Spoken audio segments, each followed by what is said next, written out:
All right, Geezer here. 10:30 in a man cave. Giving you a video on my top 3 foldable knives. My own opinion. Everything I'm showing you, I bought my own money. Nobody sends me anything. Not affiliated with anybody. None of that business. All right.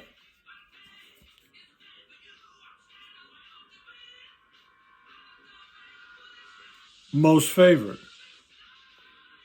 hands down, of all the foldables I have.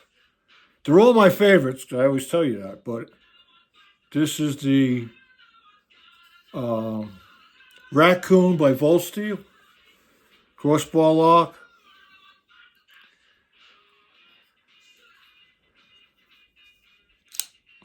There it is. I have medium-sized hands, thin fingers, and most of the time with a foldable, I'm going to not use the gloves. I would use gloves if I was going to be trying to use this knife other than what it's intended for.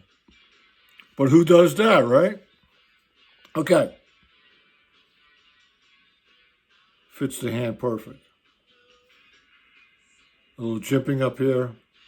We got studs on both sides. I can't tell you what blade shape is. I don't even know what steel it is. 14C 28N. It doesn't matter. I couldn't tell you the difference. Okay, that's the most favorite knife. Number 1, most used knife that I have. All right, number 2 is no surprise to you, would be the Centurion by Migon. Now this knife, very slippery, G10 handles, a lot bigger than this knife, okay, as you can tell. I equate the Centurion to being a lightweight Rat 1, except that there's various ways to deploy this knife, where the Rat 1 is only a thumb stud. This knife, this is money right there. You could flip it. Okay. There you go. I added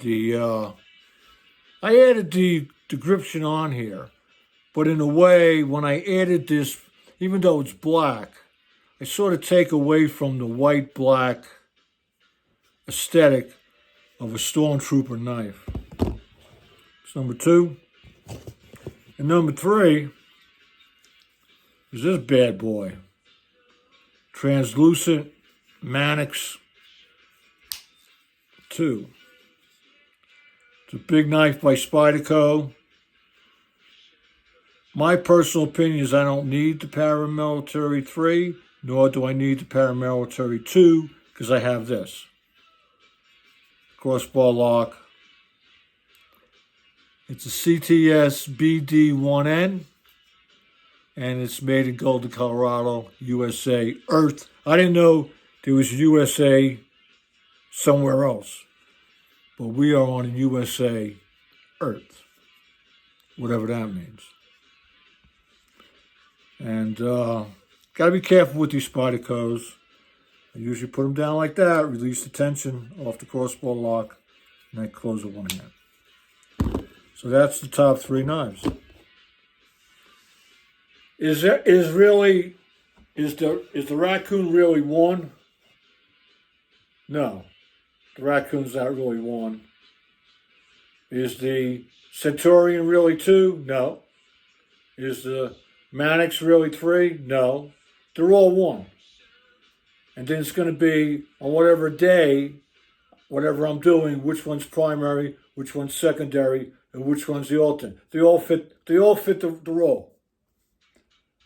All I can tell you is if I tell you on a survey basis, the most used knife, of course, is the Raccoon.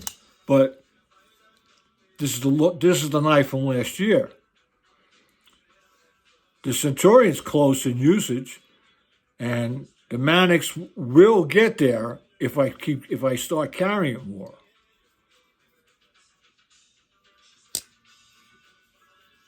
Okay. Hope you found that to be informative, enjoyable, and thanks for tuning in. We'll catch you on the next one.